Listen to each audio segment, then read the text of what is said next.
তাকওয়া চ্যানেল, সত্যের সন্ধানে। এটা এমন এক মহান মাস যার সম্মানে জান্নাতের সমস্ত দরজাগুলো ওপেন করে দেওয়া হয়, এবং এটা এমন এক মাস যেই মাসের সম্মানে জাহান্নামের সমস্ত দরজাগুলো বন্ধ করে দেওয়া হয়। এখন জান্নাতের দরজাগুলো ওপেন। যদি কেউ এখন মারা যায়, তার জন্য জান্নাতের ফয়সালা হয়ে যাবে, তার হিসাব নিকাশ হবে না। সুবহানাল্লাহ বলেন। এই জন্য আমরা প্রার্থনা করব আল্লাহর কাছে যে আল্লাহ, আমাদের হায়াত যদি শেষ হয় তাহলে আমাদের মৃত্যুটা যেন রমজান মাসে হয়। বলেন আমিন। আমরা কি চিরদিন বেঁচে থাকতে পারবো? মৃত্যু তো এক সময় না এক সময় হবেই, কি বলেন? সেই মৃত্যুটা আমরা কোন সময় চাই? কি কারণে চাই? এই সময় জান্নাতের দরজাগুলো খোলা থাকে আর জাহান্নামের দরজাগুলো বন্ধ থাকে। জাহান্নামের দরজা যদি বন্ধ থাকে তাহলে এখানে একটা মিরাকেল ব্যাপার আছে, সেটা হচ্ছে কিয়ামতের দিন পর্যন্ত তার আর কোনো আযাব হবে না। সুবহানাল্লাহ। কারণ আযাবের ফয়সালাটা তখন স্থগিত ছিল। ওই সময় যদি তার মৃত্যু হয়ে যায় তাহলে তার জন্য হিসাব নিকাশ থাকবে না, কবরে আযাব থাকবে না। একেবারে হাসরের ময়দান পর্যন্ত তিনি অন্তত নাজাতে থাকবেন, এরপরে বিচার হবে। এই সুযোগটা আমরা চাই কি চাই না? সেজন্য আল্লাহর কাছে বলবো যে আল্লাহ, মৃত্যুটা আপনি আমাদেরকে রমজানে দিয়েন, মৃত্যুটা আপনি আমাদেরকে জুমাবারে দিয়েন। এ মাসে রব্বুল আলামিন জিবরাইল আমিনকে নির্দেশ দেন, জমিনে অবতরণ করো এবং অহংকারী শয়তানকে গলায় বেড়ি পরিয়ে সমুদ্রের মধ্যে নিক্ষেপ করে দাও। মাশাআল্লাহ বলেন। সুতরাং আমাদের কাছ থেকে এখন শয়তান কিন্তু দূরে আছে। দূরে আছে কিনা? এইভাবে দূরে সবসময় আমরা রাখতে পারবো?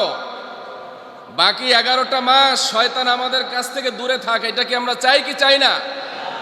যদি চাই তাহলে রমজান মাসে যতটা সহজ জীবনযাপন আমরা করি শয়তানের জেহাদ থেকে, এইভাবে চলবে না। শয়তান আমাদের কাছে আসবে, আমরা শয়তানকে পরাজিত করব।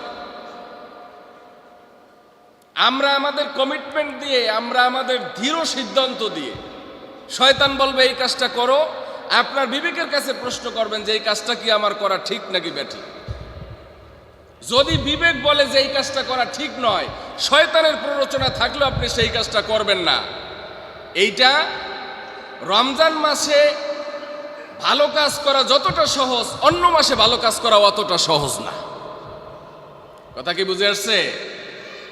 রমজান মাসের অনেক রেস্ট্রিকশন আছে, বিধিনিষেধ আছে, সেগুলোর দিকে তাকাইয়া আমরা মুখ দিয়ে যখন কথাবার্তা বলি সতর্কতার সাথে বলি, তাই না?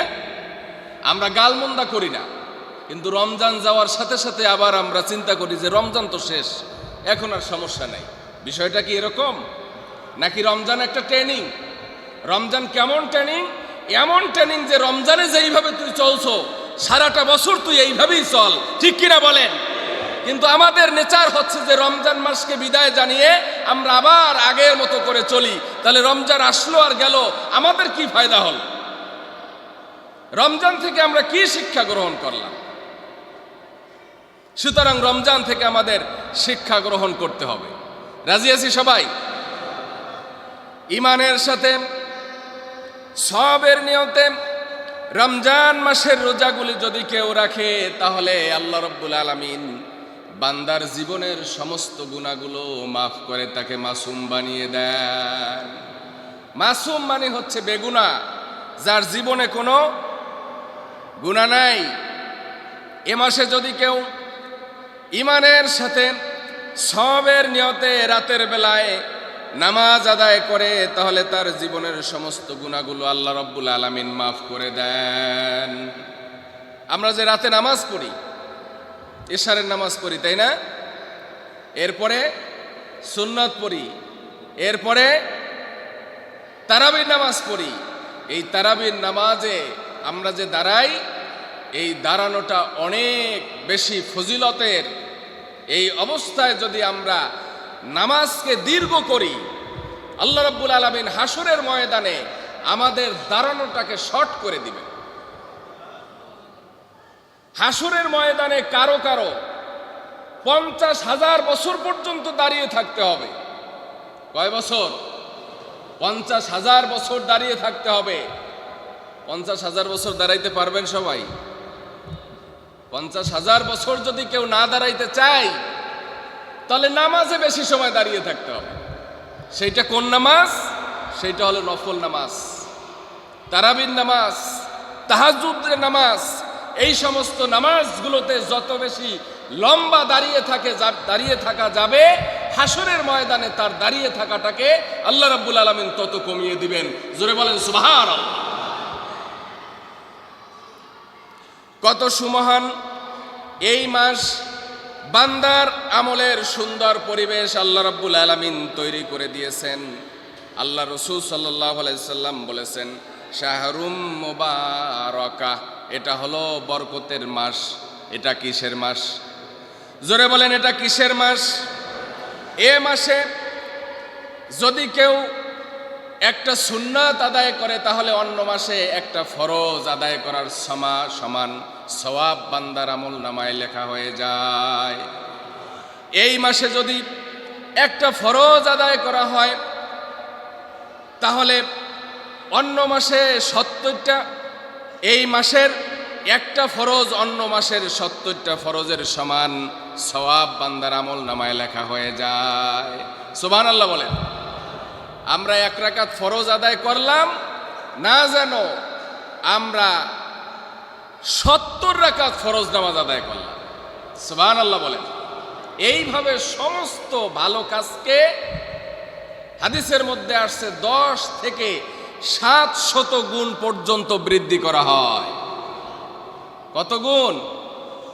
700 গুণ পর্যন্ত বৃদ্ধি করা হয়। অর্থাৎ কেউ যদি 1 টাকা দান করে, তাহলে কয় টাকার সওয়াব হয়?